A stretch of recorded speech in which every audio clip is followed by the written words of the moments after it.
que hasta ahorita llevamos. Buenas tardes. El día de hoy pues ya vamos a hablar sobre secreción inapropiada de ADH, que esta semana... Espérame. No, es que están hablando sus compañeros. Vamos a permitir que guarden silencio para que revise usted. Digo, tienen comentarios muy importantes que hacer. Permitamos que terminen su conversación para que inicie usted.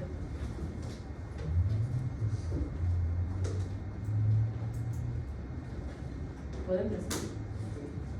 Buenas tardes, nosotros somos del equipo número 4 y les vamos a hablar sobre secreción inapropiada de ADH, que como les mencionaba, es la segunda patología relacionada con la hormona antidiurética. El día de ayer se terminó de ver diabetes insípida y algo característico de esta que es que va a ser o va a funcionar de manera contraria a cómo funciona la diabetes insípida. Esto es importante para comprender bien cómo se desarrolla. Mi nombre es Mariana Espinosa Ruiz. Mi nombre es Ana María Limón.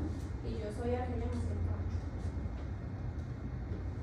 Bueno, vamos a comenzar con la definición de SIDA. Vamos a tener que pues es el síndrome de secreción inapropiada de hormona antidiurética, que pues va a ser más o menos el trastorno caracterizado por la liberación excesiva de hormona antidiurética en ausencia de estímulos fisiológicos normales como la hiperosmolaridad plasmática o la hipovolemia.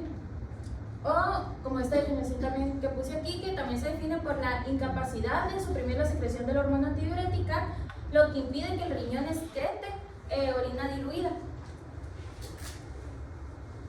Bueno, el SIDA es lo que va a provocar, lo que va a causar, pues va a ser la hiponatremia dilucional, la retención de agua, y pues también la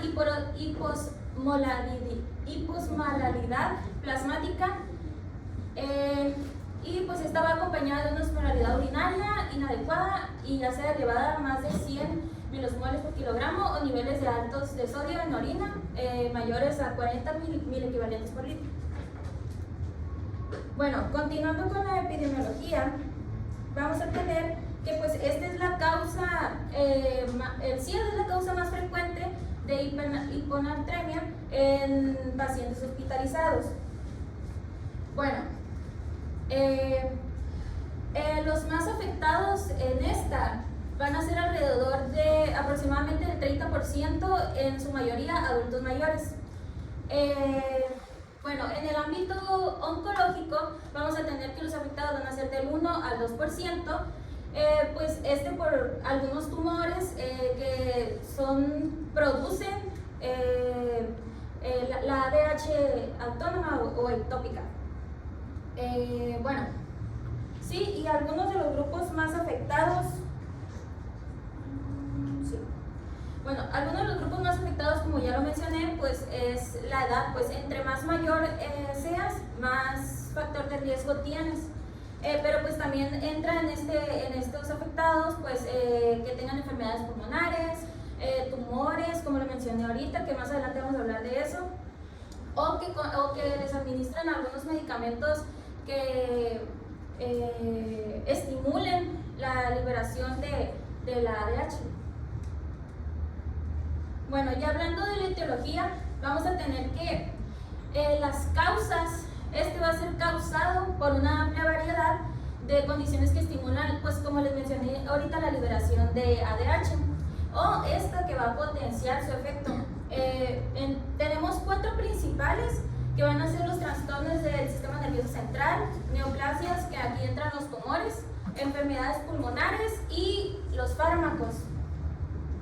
Comenzando con los trastornos del sistema nervioso central, vamos a tener que aquí, como ejemplo, vamos a tener la hemorragia subaracnoidea, accidentes cerebrovasculares, traumatismos craneoencefálicos, meningitis, encefalitis y tumores cerebrales. Esto porque el daño cerebral puede llegar a estimular o afectar la liberación, la regulación más bien de la liberación de la hormona antidiurética. Bueno, ahora con los tumores, pues vamos a tener un ejemplo clásico que pues es muy importante también, que es el carcinoma microcítico del pulmón. Pues vamos a tener que, pues como les mencioné también, va a ser un tumor que puede secretar ADH de forma autónoma, lo que produce contaminación de agua y pues la hiponatremia. Otros tumores asociados también pueden ser tumores pancreáticos, linfomas y tumores de cabeza o cuello. Entrando ahora con las enfermedades pulmonares, vamos a tener como ejemplo la neumonía, tuberculosis, abscesos pulmonares, enfermedad de EPOC. Y pues igual este mecanismo se va a relacionar con la hipoxia o estimulación de receptores pulmonares que aumentan la liberación de ADH. Ahora entrando en cuanto a los fármacos, estos fármacos van a estar caracterizados por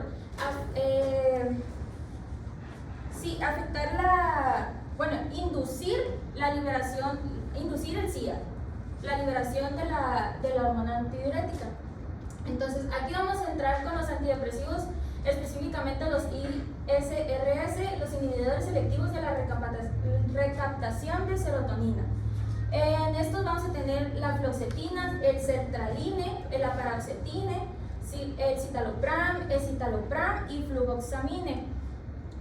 También vamos a tener los anticonvulsionantes, que van a ser un ejemplo el carbamazepina, el valproato, y los antineoplásicos vamos a tener también la ciclofosfamida y la vincristina.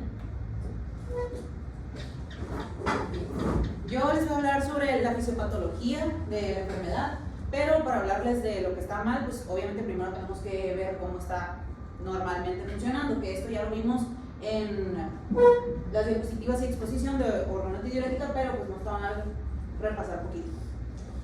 Bien, sabemos que la ADH es un nonapéptido que se sintetiza en los núcleos paraventricular y supraóptico del hipotálamo, y posteriormente va a pasar a la neurohipófisis, se va a almacenar y con algún estímulo ya va a ser cuando se libere al torrente sanguíneo, y de ahí va a llegar a las células diana en la nefrona, que tenemos las B1 y B2, que son las que mencionaba Germán en la clase pasada.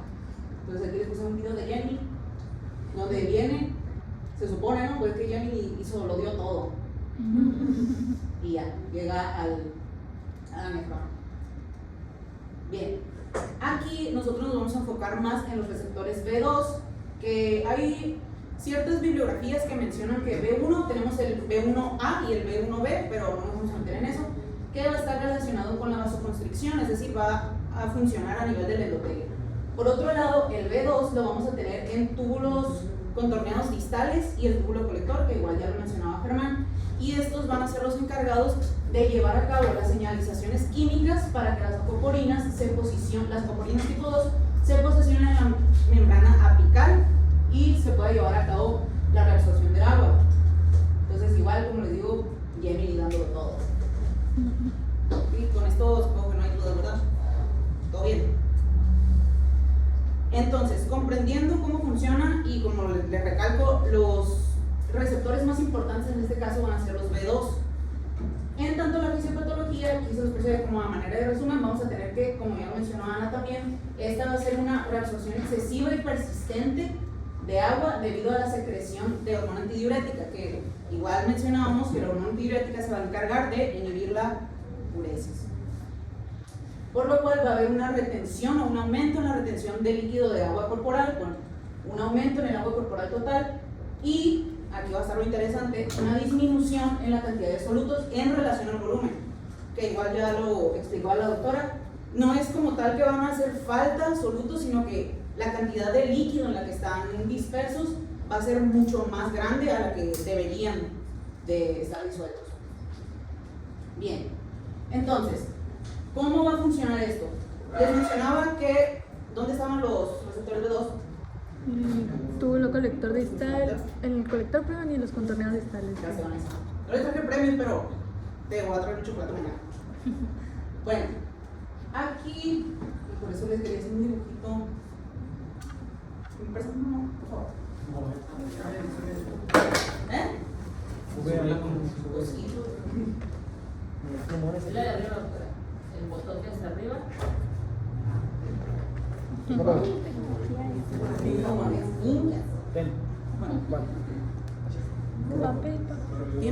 ¿Tenemos borrador?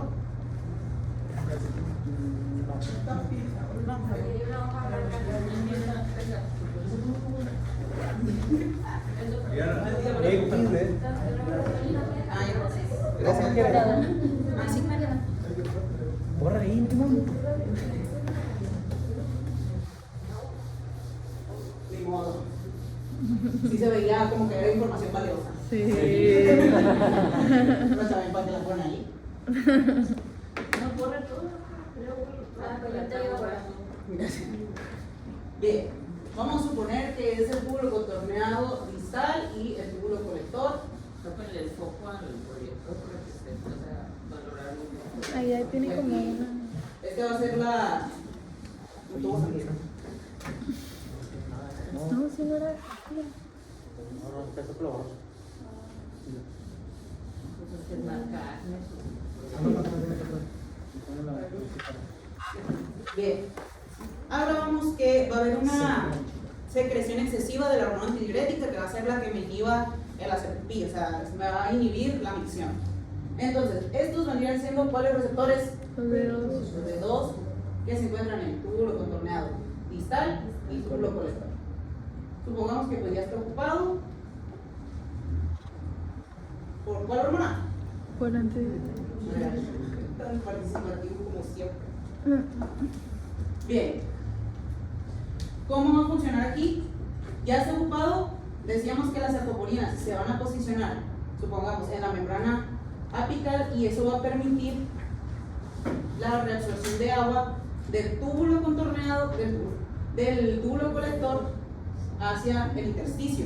Es decir, aquí la cantidad de agua va a disminuir, que de aquí, del túbulo colector, pues ya sería desecho, ¿no? Pero, ¿qué pasa? Como estoy reabsorbiendo el agua aquí en el vaso sanguíneo, va a haber un aumento del agua, porque de acá se está pasando para acá. Sin embargo, los solutos, que de entre ellos el más importante va a ser el sodio, va a haber una mayor cantidad, no porque realmente sea una gran cantidad de sodio, sino que es esta disminución de líquido. Entonces, ¿cómo creen que va a salir la orina? Hiperosmolar. Exacto, va a salir una orina concentrada. Y en el caso contrario, en el caso ya viéndolo a nivel de organismo, si acá aumentamos el agua, va a haber una disminución de ese soluto. ¿Sí se comprende? Aquí. Bien. Por consiguiente, aquí vamos a tener una hiponatremia dilucional, que es lo que les mencionaba ahorita. No es que falte sodio, sino que hay demasiada agua. Y básicamente la fisiopatología es así como funciona. Ya más adelante lo que vamos a ver de complicaciones y todo eso, pues ya le van a ir agarrando más el rollo. Y la fisiopatología sería en sí todo. ¿Ya? ¿Hay dudas?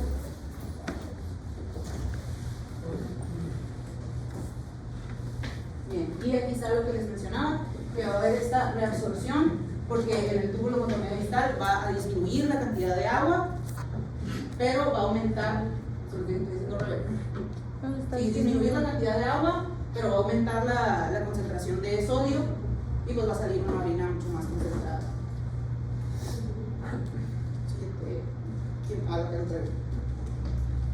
Sí, se me estaba pasando. Con esto, cuando ese exceso de líquido llega al corazón, va a estirar las paredes de las aurículas y estas van a liberar péptido natriurético atrial. Y aquí se vuelve todavía más interesante porque este péptido natriurético lo que va a hacer es que está diciendo, hey, tengo mucha agua, ¿cómo le hago para sacarla? Ah, bueno, ¿sabes qué? Como el sodio arrastra agua con él, pues voy a eliminar el sodio. Pero, como estábamos diciendo, como hay un exceso de líquido, está sacrificando el poco soluto que tiene por mantener ese equilibrio hídrico. Entonces es ahí donde se va a expresar en un paciente como una hiponatremia, niveles bajos o disminuidos de sodio plasmático, con euvolemia, porque se supone que se está nivelando el nivel de volumen. ¿Sí? ¿Se comprende aquí? Bien, entonces ahora sí, en sí de patología ya.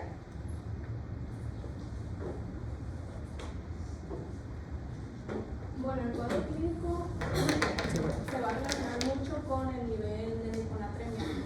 Se divide pues en esto,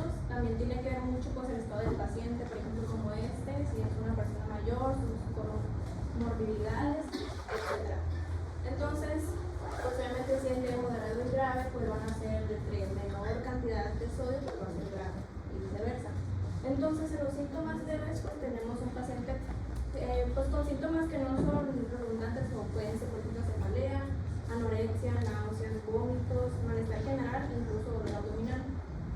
Ya en los síntomas pues moderados presentan síntomas neurológicos como la confusión, desorientación, somnolencia, alteraciones del estado mental, irritabilidad y también alteraciones de la marcha, que pueden ir acompañados de esos otros, como por ejemplo dificultad para concentrarse, cambios en la personalidad de la persona, historia de caídas en adultos mayores y pues también afecta aquí a la memoria, que son asociados a la hiponatremia crónica, que se da más que nada en pacientes pues mayores.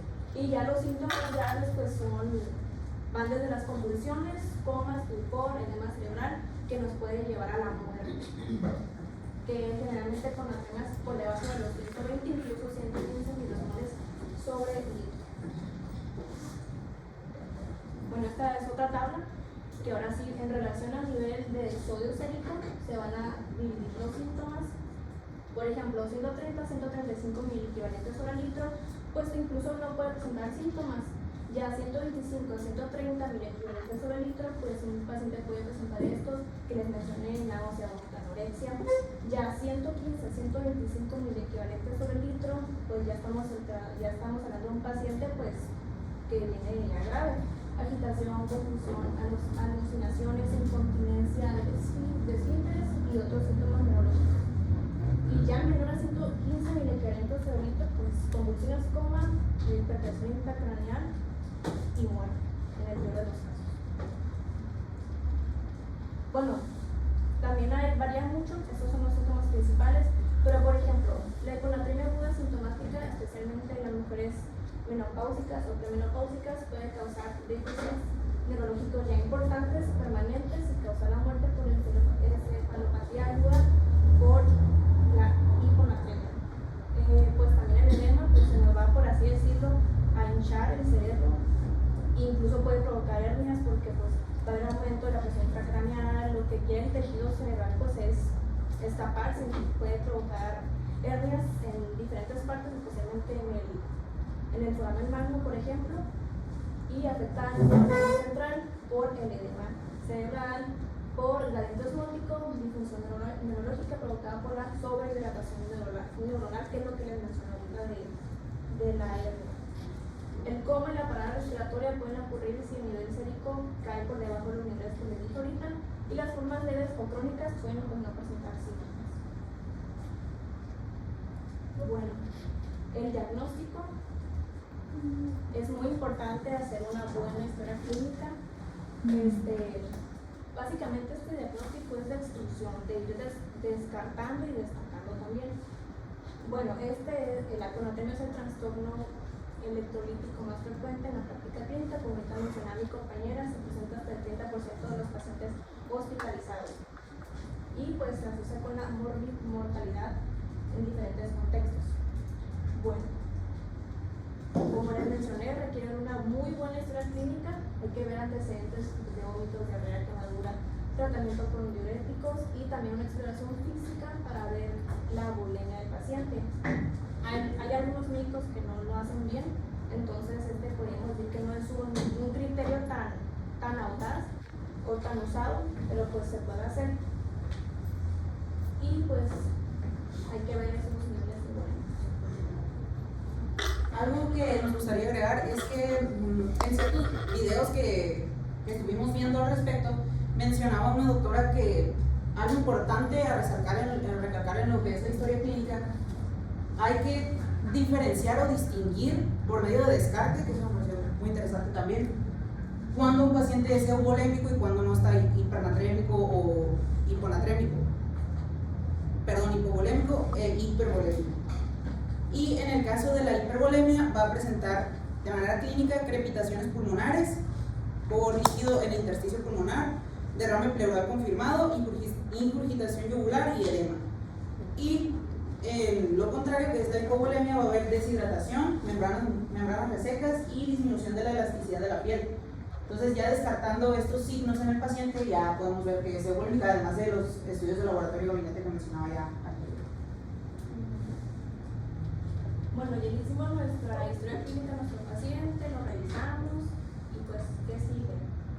Pues bueno, desde 1967 hay criterios descritos por Bartlett y Schwartz que siguen vigentes hasta la fecha, en los cuales pues podemos, que no existe una única prueba para diagnosticar el CIADH, pero estos son de mucha utilidad, porque son los siguientes, que es el suelo sérico inferior a los 135 miliamperes sobre litro, una osmolaridad sérica inferior a los 275 milosmoles por kilogramo, también un sodio urinario superior a los 20, dependiendo de la bibliografía, además dicen 20, otros dicen 30, otras 40, entonces para no errarle le puse pues de 20 a 40, debido a la absorción de agua, que ahorita les mencionó Mariana, una osmolaridad urinaria superior a los 100 milosmoles por kilogramo, eubolemia, que también les mencionó ahorita Mariana, y pues la ausencia de otras causas de hiponatremia. Pues, como les mencioné, ir descartando síndromes, enfermedades, por ejemplo, tenemos un eutiroidismo, que vamos a descartar un hipotiroidismo, normocortisolismo, que vamos a descartar un hipocortisolismo, no hay historial de uso de fármacos que afecten la expresión renal de la. Y bueno, pues se necesitan pruebas de función renal y pues análisis sanguíneos para pues también descartar otras afecciones, por ejemplo, comprobar la hiperglucemia y urea, ya que son posibles causas de la pseudo-hiponatremia. Entonces se le puede pedir a nuestro paciente una química sanguínea donde vamos a, o electrolitos séricos también. Vamos a detenernos ahí. Va bien, además se me perdieron un poco. Les mandé unos artículos ahorita con sus compañeras que se las va a pasar para reestructurar un poco las patologías de salud. Vamos a reestructurar el cuadro clínico, lo vamos a dar más elaborado para que lean los artículos, ¿sí?